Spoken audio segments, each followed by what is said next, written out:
Mesdemoiselles, Messieurs, bonjour. Nous nous trouvons pour finir la morphologie du télencéphale et du cerveau. Nous allons maintenant passer à la surface du cerveau qui est très développée dans l'espèce humaine et aussi chez les mammifères comparés aux autres vertébrés. Et cette surface du cerveau est formée par le cortex. Donc d'un point de vue architecture, il existe une couche de cellules périphériques qui est nouvelle en acquisition, comme nous l'avions vu au niveau du cervelet. Et pour augmenter la surface, on peut augmenter le volume du cerveau, mais pour augmenter la surface, nous allons aussi trouver un certain nombre de plis, donc des plissures. Et ceci, c'est de l'anatomie de base que vous avez là aussi déjà vu, mais pour rappeler ce qui va se passer d'un point de vue sur la surface cérébrale. Donc la surface cérébrale, c'est ce qu'on appelle aussi donc le cortex d'un point de vue constitutif, cortex en latin écorce, et l'adjectif donc cortical. Et le cortex correspond à une notion histologique où l'on va donc trouver des cellules et une organisation cellulaire particulière, ce qu'on appelle la cytarchitectonie, architecture des cellules. On peut aussi avoir l'architectonie des fibres, qui vont former des couches de fibres nerveuses qui viennent réunir les différentes cellules, des stries. Et nous avons ici donc cette épaisseur de cortex qui va jusqu'à la surface corticale qui elle-même va être recouverte de pimères. Et nous sommes là, en dessous, dans la substance blanche. Donc, il y a des plis. Ces plis sont formés par des sillons. Nous pouvons mettre ici la pimère pour rappeler qu'effectivement, il y a toujours cette membrane qui est adhérente. Alors, la pimère est plus ou moins adhérente suivant les niveaux. Il y a des niveaux où on arrive assez facilement à la décoller, au niveau de la surface cérébrale, et d'autres régions où c'est quasi impossible sans arracher de la substance corticale. Donc voici ici cet aspect de la surface du cortex cérébral avec un aspect de plis. Et ces plis vont être formés par des sillons. Je vais prendre, on peut le mettre en blanc, en bleu. Donc sillon. Et le terme de sillon en latin, c'est sulcus. Et c'est le terme qui est souvent utilisé. Sillon ou sulcus.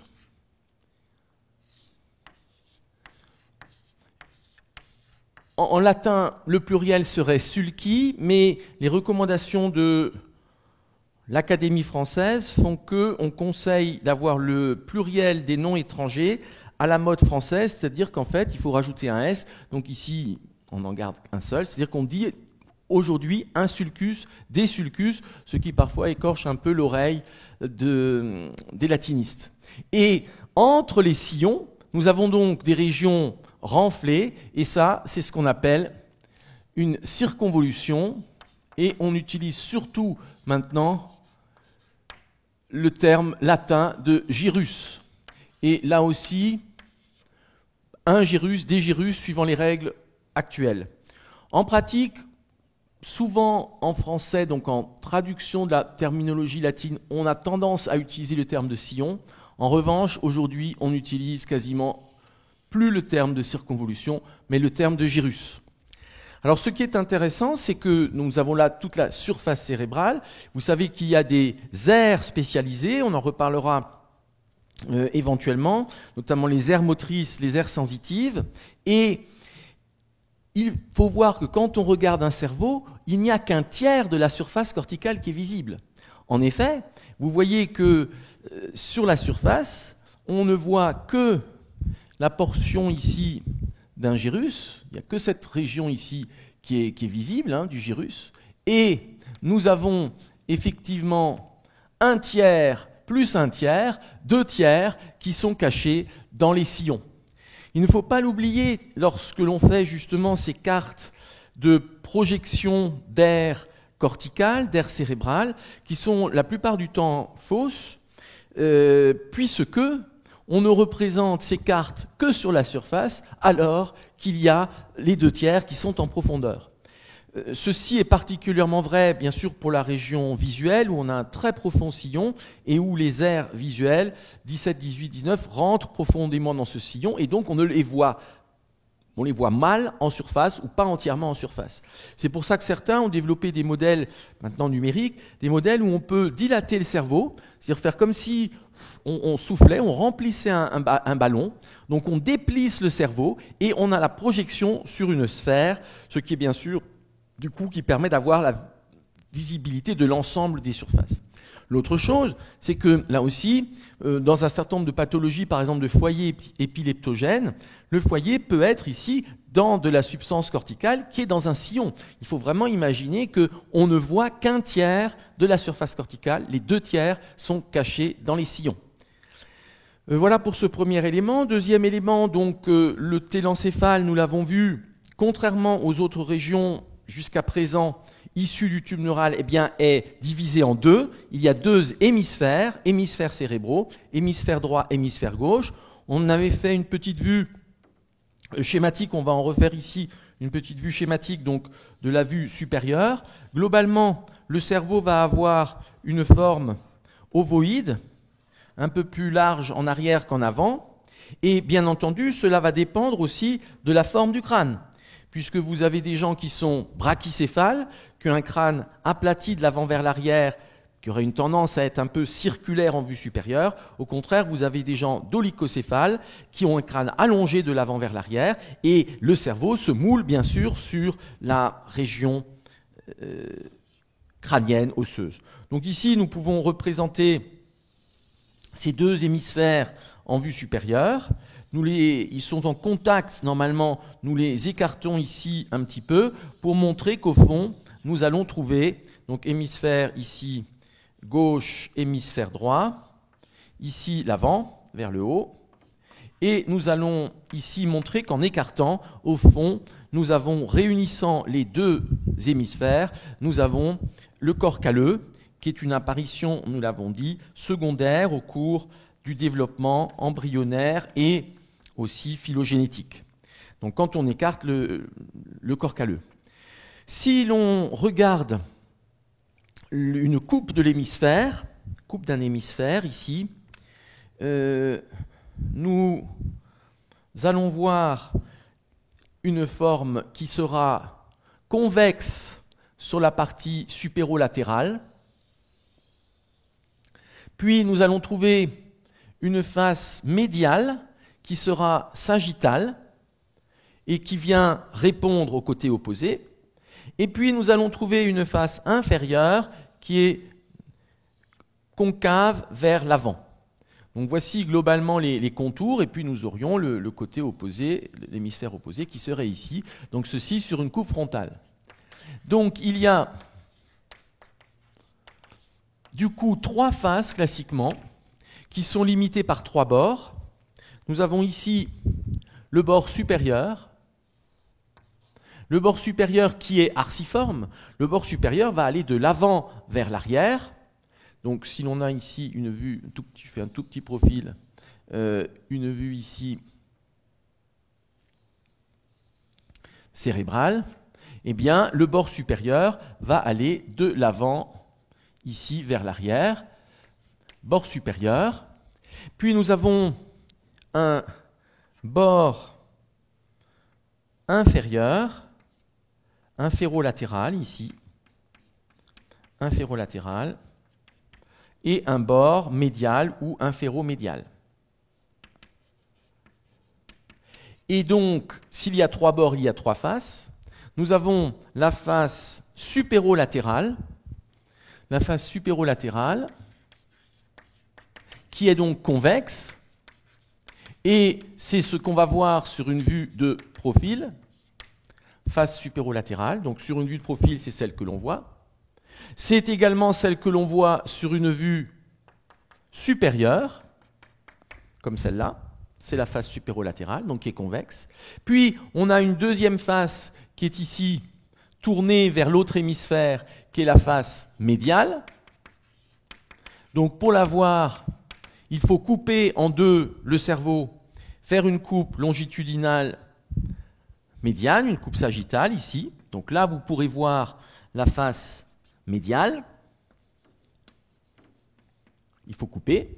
Avec ici, on aurait donc la région du corps calleux. Et nous avons enfin une face inférieure, ici, face inférieure, qu'on verra sur une vue par le dessous du cerveau, face inférieure, qu'on appelle aussi la base. Donc, c'est un volume qui nécessite obligatoirement plusieurs vues pour être compris. Plusieurs vues ou une coupe, ou des coupes. C'est la particularité du cerveau, peut-être aussi du foie qui a un gros volume avec donc la segmentation hépatique, mais on ne peut pas facilement représenter l'ensemble sur un seul plan, contrairement à des régions qui sont plus aplaties, comme par exemple la main ou même quasiment l'ensemble des membres. La nomenclature ou la description des sillons et des gyrus. Longtemps, on a cru que c'était au hasard, c'est-à-dire que finalement on avait des espèces d'anses intestinales qui étaient là dans la boîte crânienne. Et puis, vers le milieu du XIXe siècle, on s'est rendu compte qu'il y avait une organisation très précise qui est reproductible chez en gros tous les individus, mais bien sûr, comme toujours, il y a des variantes, il y a des variations. Donc ce que l'on présente là est une disposition moyenne, mais nous ne sommes pas des clones, et donc chaque cerveau a des particularités sur ses sillons et ses gyrus. Nous allons voir qu'il y a, vous l'avez vu en anatomie générale par ailleurs, qu'il y a donc plusieurs lobes, lobe frontal, pariétal, occipital, temporal, et le lobe limbique notamment, et nous allons représenter cela progressivement. Une vue latérale du cerveau, donc on va présenter un hémisphère gauche, comme je vous ai dit, c'est ce qu'on fait le plus souvent parce que nous avons là la notion d'hémisphère dominant, et chez les droitiers, effectivement, c'est l'hémisphère gauche qui va être dominant, et nous trouvons ici eh bien, les contours cérébraux. Contours cérébraux, nous reviendrons sur un certain nombre d'éléments, nous allons construire progressivement cette vue, qui est une vue donc latérale, et c'est la face supéro-latérale, vue latérale. Et nous avons donc l'avant ici qui est à gauche, le bas en bas. Donc nous allons trouver ces contours et c'est le bord supérieur et nous allons voir que l'hémisphère est marqué, donc c'est pareil à droite et à gauche, est marqué par un profond sillon qu'on appelle le sillon latéral qui est d'abord presque horizontal, puis qui, sur sa partie terminale, vient remonter vers le haut. C'est un profond sillon, c'est le plus profond des sillons de l'encéphale. Et ce sillon latéral est aussi appelé sillon de Sylvius. Nous allons ici donc le marquer. Voilà ici, ce profond sillon latéral, anciennement sillon de Sylvius, et ceci a donné l'adjectif sylvien. Alors théoriquement, on n'utilise plus du tout de nom propre, mais c'est vrai que cet adjectif sylvien reste, notamment pour des infarctus sylviens ou l'artère sylvienne. Ce sont des synonymes. Il est très profond, ce sillon latéral, et à quoi correspond-il ? Eh bien, il correspond justement à cette rotation arciforme que nous avions vue au niveau de la vésicule télencéphalique, c'est-à-dire, je vous rappelle, que nous avions ici le départ du télencéphale au niveau du diencéphale, et puis nous avions vu que ceci venait se recourber vers l'avant de façon arciforme, un petit peu donc comme un fer à cheval, et petit à petit cela se ferme, et c'est pour cela que c'est le plus profond, car c'est vraiment le seul endroit où on a ce recourbement majeur. Tous les autres vont être des sillons quasiment accessoires par rapport à cela. Là, c'est vraiment la trace de cet aspect arciforme que nous trouvons. Et nous allons trouver, nous le verrons, de la substance grise en profondeur. Et ce serait ici la poursuite avec le diencéphale. Donc, il est profond parce que c'est vraiment la rotation de la vésicule télencéphalique. Nous pouvons poursuivre ici sur le bord supérieur du cerveau et voir qu'il y aura un sillon important, qui est en général un petit peu en arrière du milieu du bord supérieur, qui est appelé le sillon central. C'est le deuxième sillon le plus important du cerveau. Ce sillon présente en général plusieurs coups durs et descend ici vers le bas. Donc avec plusieurs coups durs, je ne rentre pas ici dans le détail, c'est le deuxième sillon le plus profond que nous trouvons sur la face supérolatérale. Et ce sillon a la particularité, ce qui permet de le reconnaître, ce n'est pas si évident de reconnaître les différents sillons hormis le sillon latéral. Eh bien, un des éléments qui permet de le reconnaître, c'est qu'il encoche, ce sillon, normalement le bord supérieur. Donc c'est ici le sillon central, et on l'appelait aussi autrefois de Rolando. C'est quelque chose, le terme de Rolando, on a tendance à l'avoir perdu, contrairement à Sylvius, mais il y avait aussi des adjectifs rolandiques, pré-rolandiques, post-rolandiques. Et nous continuons ce bord supérieur, où nous allons trouver à présent le sillon pariéto-occipital. Sillon pariéto-occipital, puis nous descendons le bord supérieur pour arriver, nous y reviendrons, au pôle occipital. Pôle occipital, et nous arrivons maintenant au bord inférieur ou inférolatéral. Et ce bord est encoché uniquement par une petite incisure qu'on appelle l'incisure temporo-occipitale ou occipito-temporale. Voilà les éléments principaux. Donc ici, c'est le sillon pariéto-occipital. Et puis en bas, nous avons donc l'incisure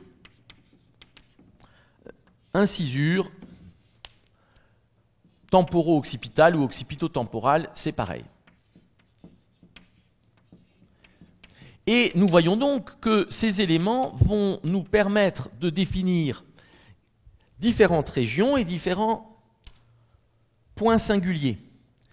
Premier élément, vous voyez qu'il y a finalement 3 pôles qui sont les points les plus convexes. Nous avons ici en avant le pôle frontal,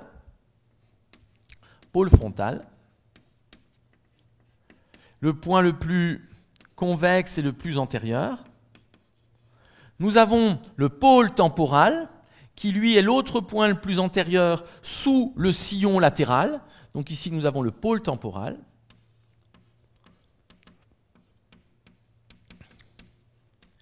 Et puis nous avons le dernier pôle, qui est le pôle occipital, qui est ici inférieur et postérieur.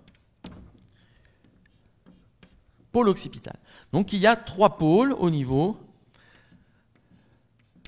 de l'hémisphère. Ceci est vrai sur la face latérale et sur la face médiale, puisque les contours seront identiques.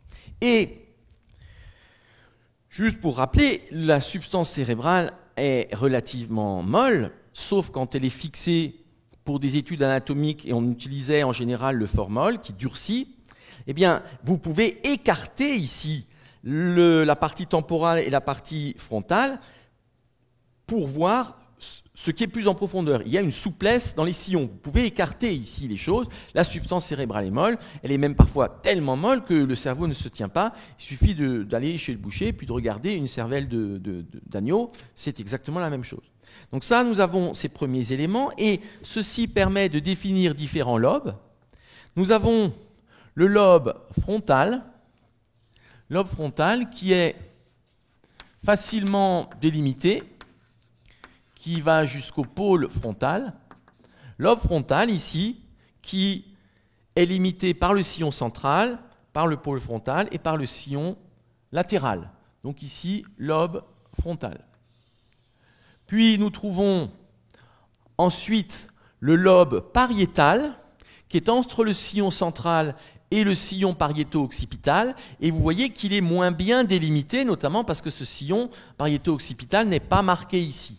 Mais on arrive quand même à en voir les limites. Lobe pariétal.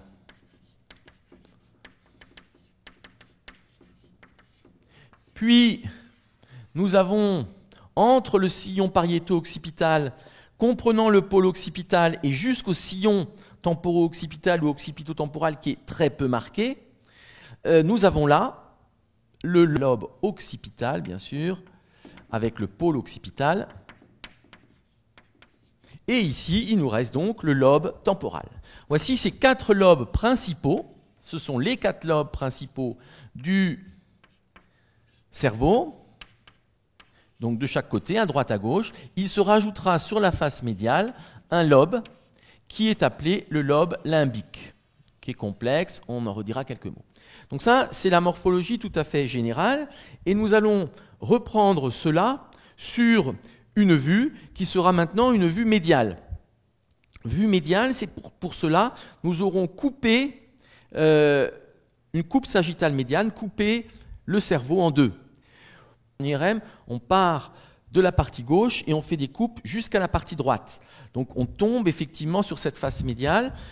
Donc voici de nouveau le bord supérieur qui est convexe vers le haut. Puis nous trouvons le pôle frontal. Puis nous trouvons le pôle temporal avec le bord inférieur qui vient remonter ici légèrement vers le haut et l'arrière, vers le pôle occipital. Donc nous voyons ici les mêmes éléments, simplement c'est une coupe qui sera à présent une coupe sagittale médiale, et donc nous aurons coupé obligatoirement ici le corps calleux. Couper le corps calleux et couper le tronc cérébral, le pédoncule cérébral qui va du côté de l'hémisphère droit. Voici ici très schématiquement le corps calleux que nous retrouvons depuis le rostre. Ici, nous aurions la commissure, la lame terminale. Voici le corps calleux qui est donc sectionné jusqu'au splénium en arrière qui est libre. Donc corps calleux sectionné. Ici, corps calleux. Dessous, nous pouvons représenter le fornix qui serait coupé. Dessous, nous aurions du thalamus et nous aurons coupé à ce niveau le pédoncule cérébral et du mésencéphale pour libérer les éléments de la ligne médiane. Donc ça, c'est ce qui est coupé, c'est le corps calleux, c'est le tronc cérébral, pédoncule cérébral en particulier. Nous trouvons sur cette face médiale, bien sûr, le relief ici caractéristique du pôle frontal, comme nous l'avons vu sur la face latérale, pôle frontal, et nous sommes là dans le sillon latéral du côté médial. Puis nous pouvons poursuivre ici ce bord supérieur jusqu'au niveau du sillon central que nous compléterons tout à l'heure, mais qui n'est pas très long sur la face médiale. On va le mettre tout de suite en entier. Voilà le sillon central. Puis nous allons poursuivre vers l'arrière et nous arrivons au niveau du sillon pariéto-occipital. Et là, le sillon pariéto-occipital va, contrairement à la face latérale, être extrêmement marqué et se dirige ici obliquement vers le bas et l'avant. Voilà ce sillon pariéto-occipital très marqué. Puis, nous allons trouver toujours le bord supérieur jusqu'au pôle occipital et puis le bord inférieur avec l'incisure occipito-temporale ou temporo-occipitale et ici le pôle temporal. C'est donc ici une vue médiale.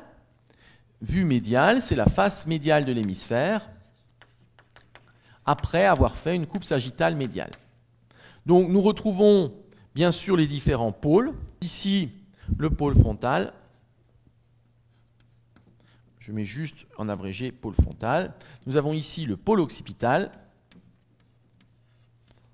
Et nous avons ici le pôle temporal. Il va y avoir un sillon supplémentaire que nous évoquerons plus en détail ensuite, qui est le sillon du cingulum. Ce sillon du cingulum vient s'enrouler autour du corps calleux et vers la partie postérieure vient remonter légèrement vers le haut. Voici ce sillon ici du cingulum qui vient s'enrouler autour du corps calleux. La description est un petit peu plus complexe que ce que je fais, c'est ici simplifié. Et ce sillon du cingulum va venir justement délimiter le lobe limbique dont nous reparlerons tout à l'heure. Donc, si nous prenons les sillons principaux, nous avons ici le sillon latéral de Sylvius. Nous avons ici le sillon central. Nous avons le sillon pariéto-occipital qui est très marqué. Et nous avons l'incisure temporo-occipitale ou occipito-temporale ici, qui est très peu marquée. Et ceci nous permet donc de retrouver les différents lobes. Lobe frontal, lobe pariétal, lobe occipital,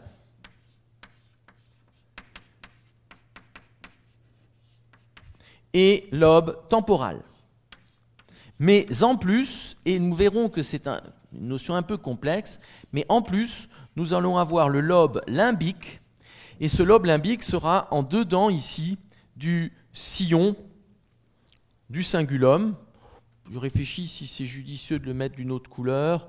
On pourrait tenter de le mettre ici en orange un tout petit peu pour montrer que c'est une structure différente, et nous aurons le lobe limbique, mais nous en reparlerons. Voici donc pour cette vue latérale, une vue inférieure. Nous ferons simplement une moitié, l'hémisphère. Nous allons trouver obligatoirement la section d'éléments du pédoncule cérébral qui est moyen. Donc nous sommes là au niveau du mésencéphale avec le sillon ponto-mésencéphalique. C'est ici la coupe du mésencéphale, colliculus en arrière, aqueduc du mésencéphale. Donc ici coupe du tronc cérébral et nous voyons partir les pédoncules cérébraux qui vont aller ici jusqu'au tractus optique, au chiasma optique. J'y reviendrai un petit peu. Donc voici ici pédoncule cérébral de chaque côté, corps mammillaire, tubaire, et nous avons coupé ici le tronc cérébral qui viendrait vers vous.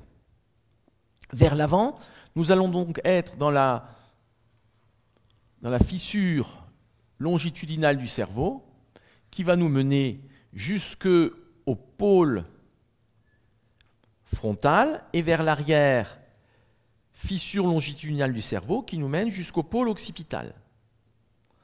Et nous trouvons là les contours du cerveau qui nous mènent au lobe temporal d'une part et au lobe frontal d'autre part. Donc voici cette vue inférieure, voici le bord médial ou inféromédial. Nous arrivons au pôle frontal, lobe frontal, et ici nous sommes sur le lobe temporal qui est séparé du lobe frontal par le sillon latéral. Sur le côté, c'est un petit peu plus difficile ici sur la vue inférieure de remplir complètement les éléments. Nous y reviendrons dans la description plus précise. Donc voici cette vue inférieure d'un point de vue très schématique. Et qu'est-ce que nous pouvons trouver? Eh bien, nous pourrions retrouver ici le sillon du cingulum, ici, sillon du cingulum qui encoche cette région. Nous sommes en haut sur le pôle frontal. Donc ici, pôle frontal. Pôle frontal. Ici, nous sommes sur le pôle temporal. Et en arrière, sur le pôle occipital. Au point de vue sillon majeur, c'est ici qui est très profond le départ du sillon latéral. Le sillon central, bien sûr, on ne le voit pas sur cette région inférieure. Et nous allons trouver la limite entre le lobe occipital et le lobe temporal qui sera marqué ici par l'incisure pariéto-occipitale, l'incisure temporo-occipitale ou occipito-temporale. Et vers l'arrière, ce sera le lobe occipital. Donc nous sommes là sur le lobe frontal. On ne voit pas le lobe temporal sur la vue inférieure. Nous sommes là sur le lobe temporal. Et enfin, nous sommes sur le lobe occipital avec le pôle occipital.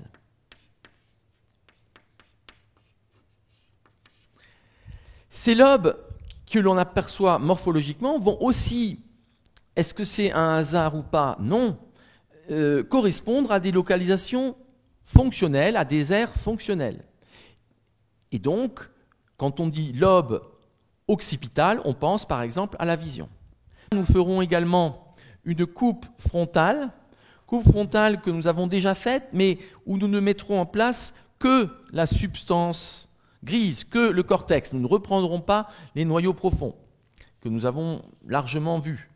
Nous pourrons placer ici le corps calleux comme repère, qui est donc très visible, très facilement localisable au fond de la fissure longitudinale du cerveau, et puis trouver ici la face médiale avec le sillon du cingulum, puis toujours la face médiale qui remonte jusqu'au bord supérieur, et ici, ceci va nous mener donc aux éléments du lobe temporal qui viennent s'enrouler comme nous l'avions déjà vu. Si nous représentons les éléments, nous allons voir donc qu'il y a un certain nombre de sillons, nous allons revenir sur la description, mais le sillon le plus marqué est ici le sillon central qui va rentrer en profondeur. Nous l'avions vu en présentant déjà le cortex de l'insula et le claustrum. Sillon ici central vers le haut, sillon latéral ici sur le côté qui rentre en profondeur. Nous allons ici tout de suite placer un certain nombre de sillons et j'y reviendrai pour placer 3 gyrus frontaux et nous poursuivrons ensuite sur ce qui est temporal. Si le côté opposé, je les écarte, normalement c'est bien sûr beaucoup plus serré que ça, sauf atrophie cérébrale. Et voici ici sur la coupe le cortex. Donc je vous ai dit, et vous le savez par les cours d'histologie, isocortex, coniocortex, allocortex, donc des spécialisations du cortex suivant les régions, motrices, sensitives, visuelles, associatives. Voici ici donc le cortex qui, sur 90% de la surface cérébrale, est bien du cortex, du néocortex, c'est-à-dire un cortex très spécialisé comparé à d'autres espèces. Nous avons ici donc ce cortex et en dessous, c'est de la substance blanche où nous trouvons ensuite les noyaux en profondeur. Voici donc pour ces éléments, est-ce que nous allons ici le sillon latéral, dit aussi sillon de Sylvius.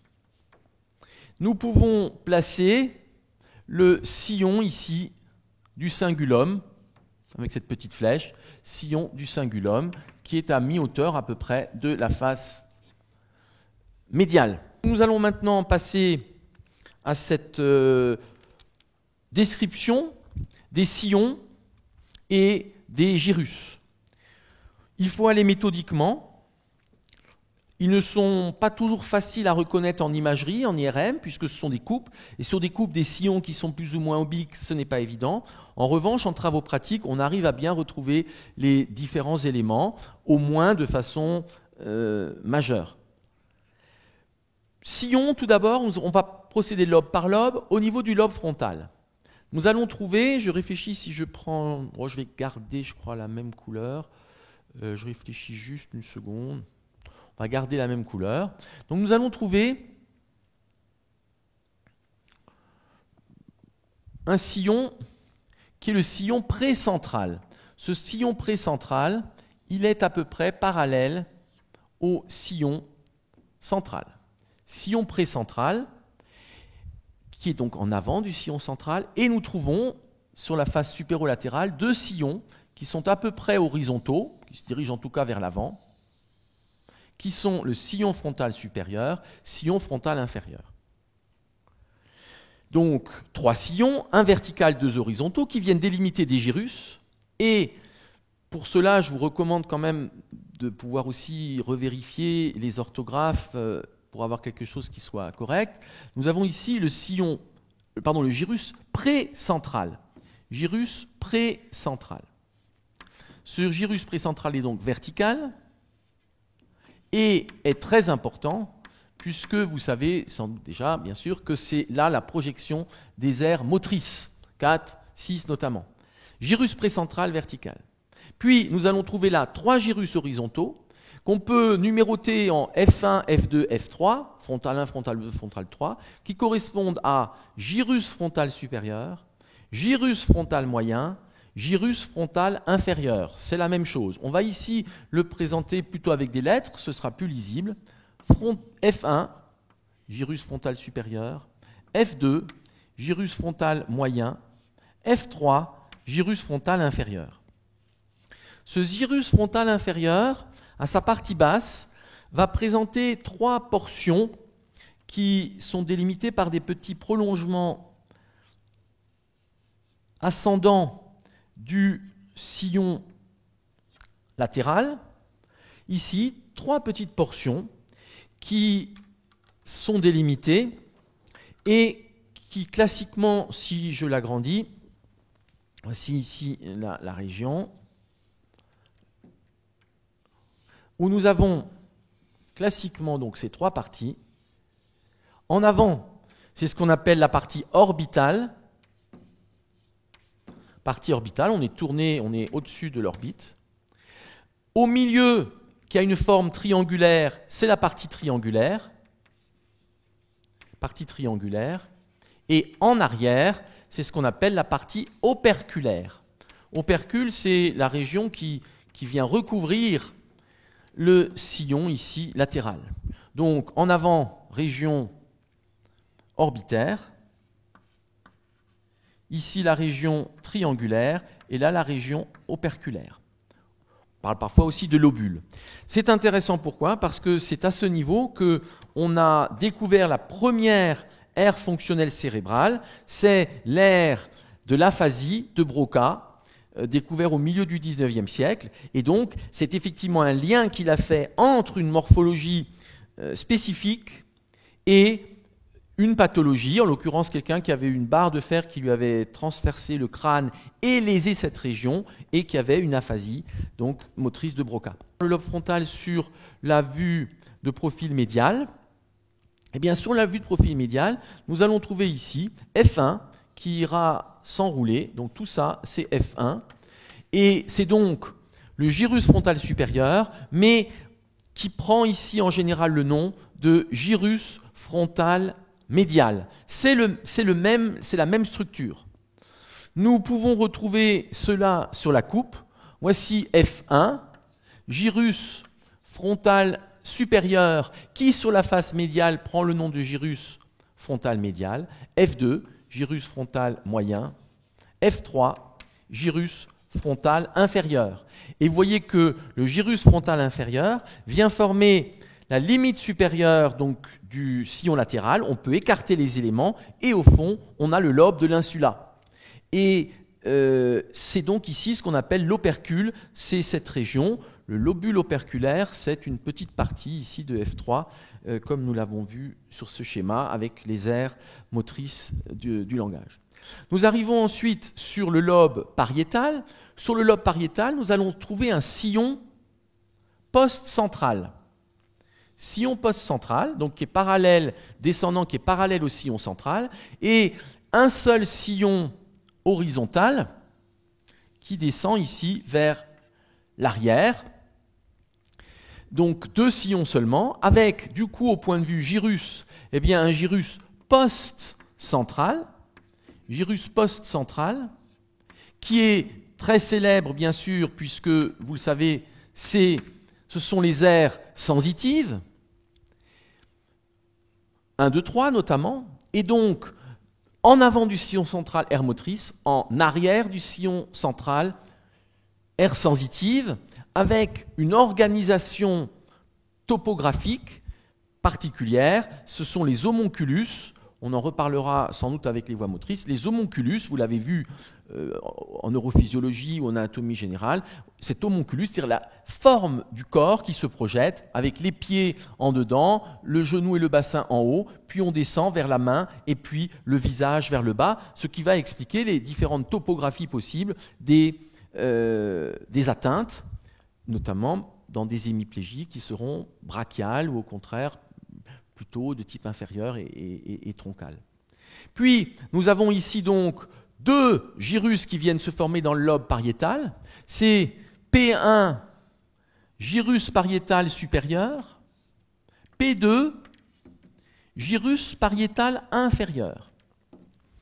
Et il existe au-dessus de l'extrémité du sillon central, vous voyez qu'il existe ici un pont, en quelque sorte, qui appartient à P2, mais qui vient se prolonger ensuite vers la région temporale, et ça, c'est ce qu'on appelle le gyrus supramarginal.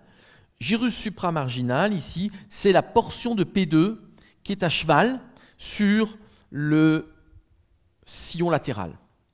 Sur la face médiale, nous allons trouver ici la suite du sillon post-central. Alors, excusez-moi, du coup, je vois qu'ici, je n'ai pas fait la suite du sillon précentral. Donc ici, il y a la suite du sillon précentral. Et nous avons, donc, sur la face médiale, on voit aussi le gyrus, qui est court ici, une petite portion du gyrus précentral. Sur le lobe pariétal, nous voyons la poursuite du sillon post-central et donc une poursuite du gyrus post-central. Et c'est bien là cette notion donc de l'homonculus. La surface du sillon du gyrus précentral commence en dedans, puis se poursuit, et donc avec les différentes projections depuis le pied, genou, fesses, tronc, membre supérieur, face. Gyrus post-central, donc ici nous sommes sur du sensitif. Et en arrière, il n'y a que P1 qui apparaît ici, et à ce niveau, c'est ce qu'on appelle le cuneus. Le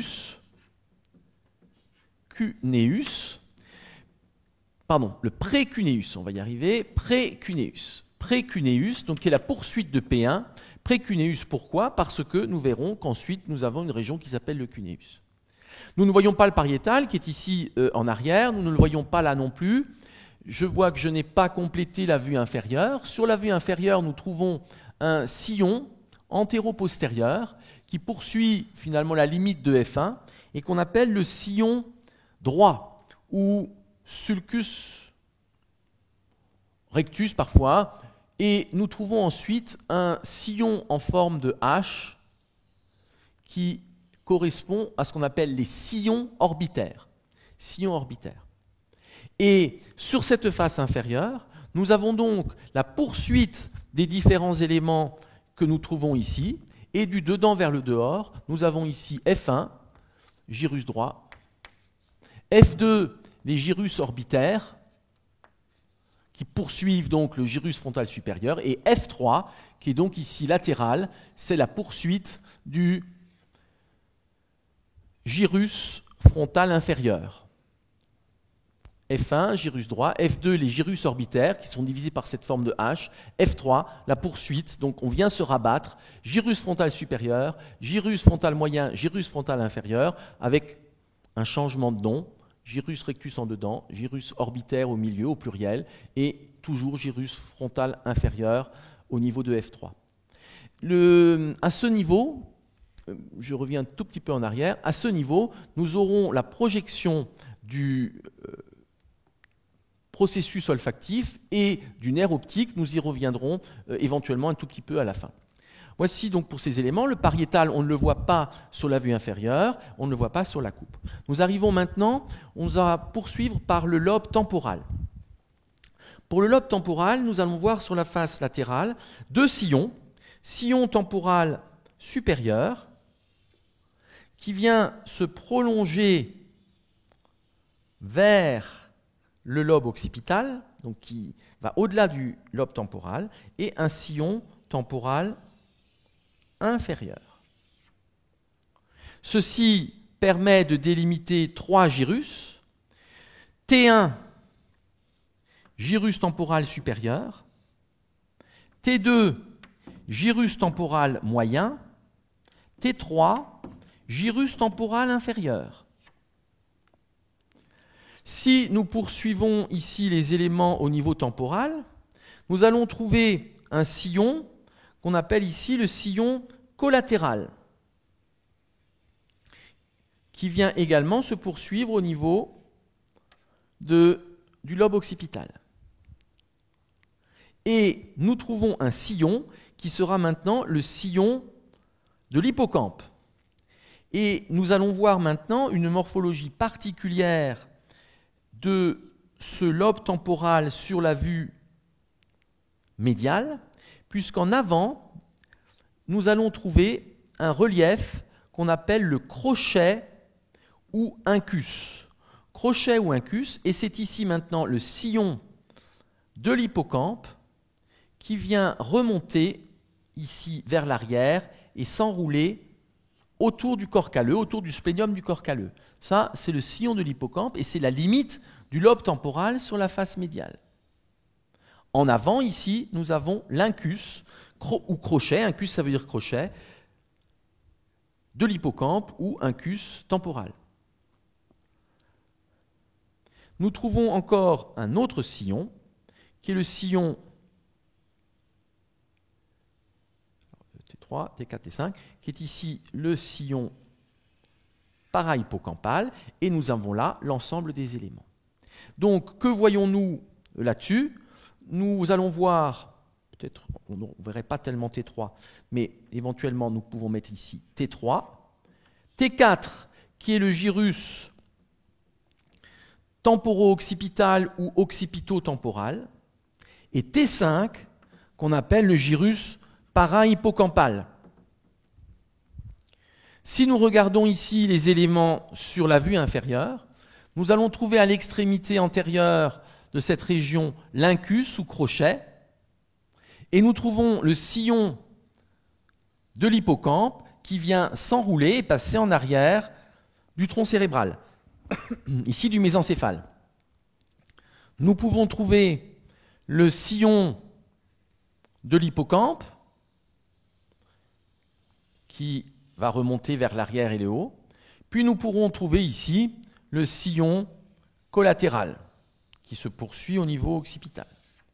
Et donc nous avons là les gyrus suivants, T3, gyrus temporal inférieur, T4, gyrus occipito-temporal ou temporo-occipital, et T5, gyrus para-hippocampal, qui se termine donc par l'incus. C'est ce que nous pouvons retrouver ici sur cette coupe frontale, où nous allons trouver sillon temporal supérieur, sillon temporal inférieur, le sillon collatéral, le sillon de l'hippocampe. Excusez-moi. 1, 2, 3, 4, non, il en manque un. Voilà. Donc, nous sommes là sur ce lobe temporal avec le cortex temporal et 4 sillons qui viennent délimiter 5 gyrus. Nous avons T1, gyrus temporal supérieur, T2, gyrus temporal moyen, T3, gyrus temporal inférieur, T4, gyrus occipito-temporal ou temporo-occipital, T5, gyrus para-hippocampal. Et au-dessus du gyrus para-hippocampal, limité par le sillon de l'hippocampe, nous trouvons le gyrus dentatus dont nous avions parlé et que je remets ici en violet. Donc ce gyrus dentatus, nous en reparlerons dans un instant. Et surplombant le gyrus dentatus, ici, nous avons la fimbria, qui est la prolongation du pilier du fornix. Ça, c'est la jonction avec ce que nous avions vu. Et nous aurions donc là la partie inférieure du tronc cérébral et pédoncule cérébral ici. Si l'on regarde ici ce qui se passe sur la vue médiale pour le lobe occipital, nous allons voir qu'il y a la prolongation, nous l'avons dit, de ces sillons qui se trouvent ici au niveau temporal, ils se prolongent au niveau occipital. Et nous allons trouver en plus un sillon très marqué, très important, qui est ici le sillon calcarin. Ce sillon calcarin part en quelque sorte de façon perpendiculaire au sillon pariéto-occipital. Le sillon calcarin est très profond et ce sont sur les deux versants du sillon calcarin que nous trouvons notamment les aires visuelles. Si l'on regarde la nomenclature, la terminologie des gyrus au niveau occipital, nous allons trouver un gyrus occipital supérieur qui va s'appeler O1 et qui, vous le voyez, est en continuité partielle avec P1, pariétal supérieur, et avec T1, temporal supérieur. Donc c'est mal délimité. Puis ensuite, nous trouvons O2, gyrus occipital moyen, qui est en continuité avec le gyrus temporal moyen. Puis enfin, nous trouvons vers le bas O3, gyrus occipital inférieur, qui est en prolongation avec le gyrus temporal inférieur, très mal délimité par l'incisure temporo-occipitale. Il existe parfois à ce niveau un sillon supplémentaire qui est ici en forme d'arc de cercle qu'on appelle le sulcus lunatus. Sulcus lunatus qui a été très étudié parce que on a considéré que c'était un marqueur de l'espèce humaine par rapport aux primates. C'est plus complexe que ça. Et chez certaines personnes, je vous ai dit qu'il y avait une variabilité, chez certaines personnes, le sillon calcarin peut franchir le pôle occipital et on peut trouver ici du sillon calcarin qui se prolonge en direction du sulcus lunatus. Donc sulcus lunatus, on va dire c'est presque une variante. Si nous poursuivons ici les éléments, nous allons donc avoir O3, gyrus occipital inférieur, qui va être dans la prolongation de T3 temporal inférieur. Nous allons trouver O4, qui sera dans la prolongation de T4, c'est le gyrus occipito-temporal.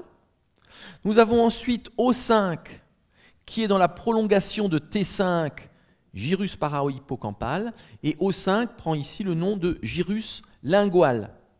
Et enfin, nous avons ici O6, et O6 est appelé le cuneus. O6, cuneus, puisque vous voyez, cuneus ça veut dire coin, vous voyez qu'ici il y a effectivement un coin, le cuneus, et puisque ceci est le cuneus, au niveau du lobe pariétal, on a ce qu'on appelle le précuneus, qui correspond à la poursuite de P1. Donc ce cuneus est limité par deux sillons très profonds, le sillon pariéto-occipital, le sillon calcarin, et on peut vraiment le mobiliser, c'est assez spectaculaire, c'est-à-dire c'est vraiment une portion assez dense, assez isolable, et que l'on peut bouger avec donc sur le sillon calcarin, donc qui est important, ici le sillon calcarin, c'est la région des aires visuelles, et notamment toute une surface cachée dans le sillon calcarin, donc qui est celui-là, qui est important, sillon calcarin. Nous pouvons encore voir les éléments ici sur la vue inférieure. Donc au niveau occipital, nous allons trouver O3, gyrus occipital inférieur dans la prolongation du temporal inférieur. O4, gyrus occipito-temporal, prolongation du gyrus occipito-temporal du lobe temporal. Et nous allons trouver O5, qui est donc le gyrus lingual. Nous allons maintenant évoquer le lobe de l'insula. Le lobe de l'insula qui est ici profond. Lobe de l'insula, c'est donc un lobe en propre, lobe de l'insula, qui est caché, qui est profond. Et pour le voir, on peut écarter les berges, on va l'apercevoir, donc lobe de l'insula ici. Et on peut le voir, mais pour bien faire, il faut carrément aller faire une section nerveuse. On va par exemple enlever ici F3 et T1 et voir la profondeur. Donc si l'on fait cela, nous avons ici le pôle frontal, le pôle temporal, et ici nous allons faire une fenêtre. Donc nous avons coupé la substance nerveuse. Voilà la fenêtre. On coupe ici dans la substance nerveuse ce que je représente en petit hachuré. Donc on a enlevé F3 et on a enlevé T1, c'est en dissection. Et ceci nous permet donc de voir en profondeur le lobe de l'insula. Nous avons vers l'avant le sillon latéral, ici, et donc nous sommes au fond du sillon latéral. Nous sommes au fond du sillon latéral. Et nous voyons que ce lobe de l'insula a des contours circulaires. On appelle parfois ça le sillon circulaire. Sillon circulaire ici. Et nous allons trouver des gyrus de l'insula. Il y a en général un sillon longitudinal principal, puis un deuxième sillon longitudinal inférieur, et on trouve 2 sillons verticaux. Et ceci est numéroté, je ne rentre pas dans le détail, ce sont les gyrus insulaires, I1, I2, I3, I4 et I5. L'insula reste une région assez mal connue d'un point de vue fonctionnel. Donc l'insula, ici en profondeur, avec classiquement 5 gyrus insulaires. Vers l'avant, l'insula ici vers l'avant, on arrive sur l'extrémité antérieure du sillon latéral. L'extrémité antérieure du sillon latéral, elle est ici. Et donc on a un pont de communication entre le lobe de l'insula, qui est profond, et cette région ici, de l'incus et sous le corps calleux, dont nous redirons un mot dans un instant. Voilà pour ces éléments. Peut-être encore une petite chose que je veux préciser. Vous voyez qu'ici, le sillon latéral est très profond. Et il y a là la notion d'opercule, l'opercule frontal vers le haut, donc on peut le soulever, opercule couvercle, opercule temporal vers le bas. Vers l'arrière, nous avons également, donc l'opercule frontal, c'est ici, on peut le soulever et arriver sur l'insula, l'opercule pariétal en arrière que nous aurions, et vers le bas, c'est l'opercule temporal. Sur l'opercule ici, vous voyez qu'il y a une zone qui est plate. On ne la voit pas de la surface, puisqu'on est dans le sillon. En revanche, il y a des aires importantes qui se projettent à ce niveau-là, et si nous représentons de nouveau très schématiquement cette région, donc nous sommes là sur l'insula, nous sommes là sur F3, donc le cortex insulaire, le cortex temporal ici, et nous sommes là sur T1, gyrus temporal supérieur. Et en haut, nous sommes sur F3, mais qui ne nous intéressera pas ici. Ce qui est important de voir, et c'est ce que je vous avais dit, ces régions donc, qui sont cachées de cortex, eh bien, il y a une zone ici de cortex qui est sur l'opercule temporal, cette zone-là de cortex, et ça s'appelle le planum temporal. On l'emploie souvent en latin, planum temporale. Donc le planum temporale, c'est cette région plane qui est à la face supérieure du gyrus temporal supérieur, planum temporale, c'est l'opercule temporal, c'est-à-dire qu'ici, quand on écarte, c'est bien le couvercle de la région de l'insula, sillon latéral, et ici, on est bien sur l'insula. Ce planum temporal est important parce qu'on ne le voit pas de l'extérieur, mais il y a des projections fonctionnelles qui sont les projections auditives. Ce sont là les aires auditives, surtout sur la région postérieure. Donc ici, c'est quelque chose que l'on ne voit pas, mais il y a cette zone plane à la face supérieure de T1, projection des aires auditives. Nous allons représenter un pôle frontal ici, puis nous allons présenter le pôle temporal en dessous et rappeler que nous aurons ici le chiasma optique que nous avons coupé et nous allons trouver la région, je vais prendre une autre couleur, même si c'est du télencéphale, nous allons trouver le tractus olfactif. Ce tractus olfactif, il va venir se placer exactement au niveau du sillon médial de la face inférieure du lobe frontal, c'est-à-dire que nous avons le gyrus rectus en dedans, les gyrus orbitaires en dehors. C'est une structure qui, à l'origine, je vous l'ai dit, était un vrai lobe, aussi développé que le lobe temporal chez beaucoup d'animaux, et qui, chez les microsmatiques, se réduit et donne l'impression que c'est un nerf, mais c'est bien un lobe en tant que tel. Si on agrandit ce tractus olfactif, qui est donc vertical, qui est donc antéro-postérieur et qui est allongé le long du sillon, dans le sillon médial frontal, eh bien, si l'on agrandit cela, nous allons avoir un aspect qui correspond à un bulbe en avant, qui est renflé, puis nous avons le tractus olfactif proprement dit, puis vers l'arrière, nous trouvons deux racines, racine médiale et racine latérale du tractus olfactif, et nous sommes là ensuite sur le tractus optique.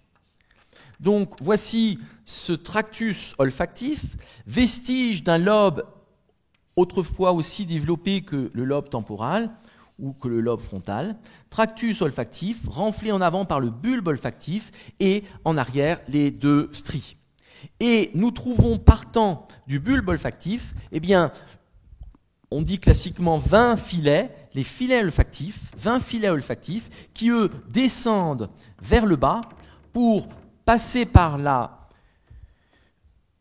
lame criblée de l'ethmoïde et arriver donc sur la muqueuse olfactive. Ce sont ces filets olfactifs qui sont la vraie partie nerveuse périphérique. 20 filets olfactifs, ça c'est le vrai nerf périphérique, il y en a donc 20, et ce qu'on appelle le nerf olfactif, en fait, c'est un tractus qui appartient au système nerveux central.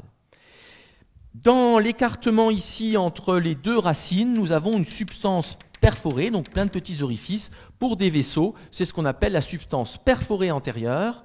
Et en profondeur de la substance perforée antérieure, nous avons des noyaux de la substance perforée antérieure qui sont importants. J'en redirai un tout petit mot, substance perforée antérieure. C'est un agrandi de ceci. Tractus olfactif. Si nous représentons ici une vue inférieure de l'hémisphère, nous avons les régions des pôles frontaux, droit et gauche. Donc, très schématique ce que je vais faire ici, le lobe temporal sur le côté. Et nous arrivons ici dans la région du chiasma optique, dont nous avons déjà parlé. Région du chiasma optique. Ce chiasma optique va naître des deux nerfs optiques qui se dirigent vers l'avant et le dehors, mais aussi vers le bas. Donc voici les nerfs optiques, donc avant, dehors et vers le bas, et arrivent au niveau du globe oculaire, qui globalement est placé à peu près en projection, à mi-longueur du pôle frontal. Voici ici le globe oculaire de façon schématique et le nerf optique qui nous mène ici au chiasma optique, et du chiasma optique, nous arriverons au tractus optique. Donc voilà ce nerf optique, et ce nerf optique n'est donc pas un vrai nerf, nous l'avons dit, le 2, donc ici ça c'est le nerf, on va dire 1, mais c'est un faux nerf. Ici le 2, nerf optique, qui a un trajet intracrânien, un trajet dans le canal optique, et puis ensuite un trajet orbitaire.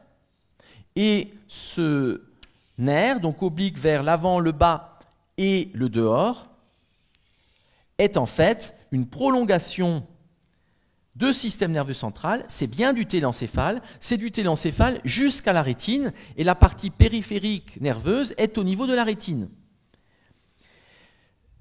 Et la preuve, on va dire que c'est bien du système nerveux central, c'est qu'il il faut faire l'histologie. Donc, nous voyons des cellules typiques du système nerveux central, pas de gaine de Schwann, et surtout, il y a une prolongation méningée, comme nous le redirons peut-être, prolongation méningée, c'est-à-dire qu'il y a bien, autour du nerf optique, une gaine méningée de la dure mère et du liquide cérébrospinal qui accompagne le nerf, ce que l'on voit bien sur une coupe en IRM, où on a le nerf, 1 200 000 fibres à peu près, je vous ai dit, où on trouvera, je ne rentre pas dans le détail ici aujourd'hui, mais où on trouvera en périphérie eh bien, la gaine durmérienne, et où, autour, et donc ça se voit très bien en IRM puisqu'on est en hypersignal, autour du nerf optique, on va trouver ici du liquide cérébrospinal qui accompagne le nerf optique.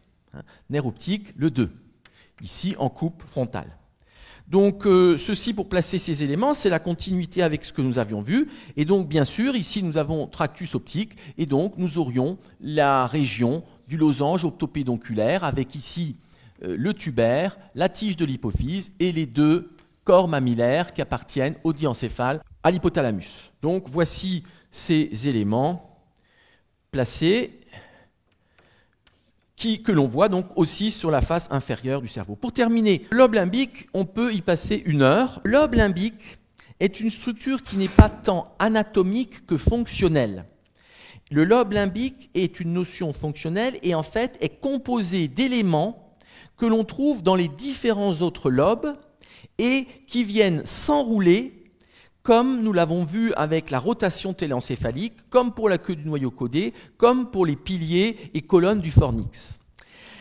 Nous allons voir cet enroulement et ce lobe limbique n'est situé que sur la face médiale, donc on ne le voit pas sur la face latérale. Nous allons voir que ce lobe limbique est donc constitué de plusieurs portions en orange.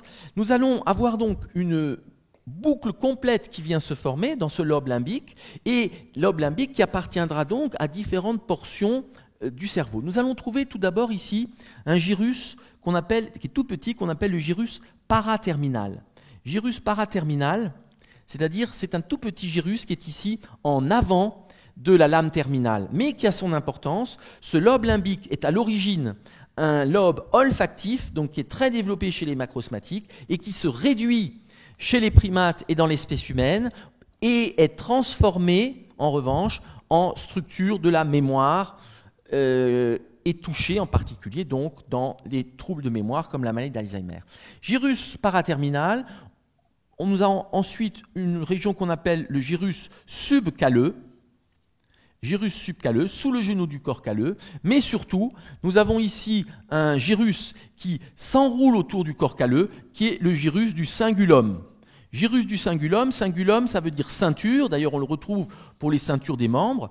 Gyrus du cingulum, donc il fait une ceinture autour du corps calleux, et nous le voyons s'enrouler ici, depuis le genou jusqu'au splénium. Ce cingulum, nous le retrouvons sur la coupe, et je l'avais...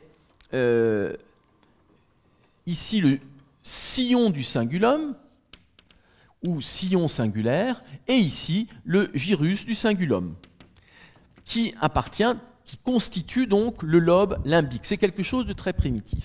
Et ensuite, nous allons voir que le lobe limbique va se poursuivre par le gyrus parahypocampal, qui est ici T5. C'est-à-dire que T5, c'est à la fois un gyrus qui appartient au lobe temporal, sur le plan anatomique, on est bien dans le lobe temporal, mais sur le plan fonctionnel, le gyrus parahypocampal T5 appartient au lobe limbique. Et nous voyons donc là la poursuite de ce lobe limbique qui s'entoure autour du corps calleux. Puis, nous avons la poursuite du gyrus parahypocampal, ici par l'incus, et l'incus, crochet de l'hippocampe, appartient ici aussi au lobe limbique. Et enfin, nous allons trouver, appartenant toujours à ce lobe limbique, nous allons trouver une région qui sera en pont entre la substance perforée antérieure, ici, la partie toute antérieure du sillon latéral, et nous pouvons rappeler donc ici que nous serons sur du lobe limbique, et le incus également ici aussi. Donc ça, c'est le lobe limbique. Il y a des liens avec l'olfaction. Et c'est pour ça que vous pourrez trouver également comme terme le terme de rhinencéphale. Rhinencéphale qui est l'encéphale olfactif, mais le terme de rhinencéphale n'est pas un terme anatomique, c'est un terme fonctionnel et évolutif. Et pour terminer, dans ce lobe limbique, et je le vais mettre en violet, dans ce lobe limbique, il y a une partie qu'on appelle le lobe intralimbique. Ce lobe intralimbique est une structure extrêmement primitive qui était donc dédiée à l'origine à l'olfaction, qui est maintenant intégrée dans la mémoire et qui est malgré tout très atrophique par rapport aux espèces macrosmatiques. Nous trouvons dans ce lobe intralimbique qui entoure le corps calleux, qui s'enroule aussi, nous trouvons tout d'abord des petites structures qu'on appelle ici les stries longitudinales. C'est 1 mm, donc c'est difficile à voir, alors que c'est très visualisé chez, par exemple, le rat. Et je ferai une synthèse dans un instant. Puis cela vient se poursuivre en arrière du genou du corps calleux par une région qui s'épaissit un petit peu, qu'on appelle le gyrus fasciolaire ou gyrus fasciolaris. Gyrus fasciolaire ou gyrus fasciolaris.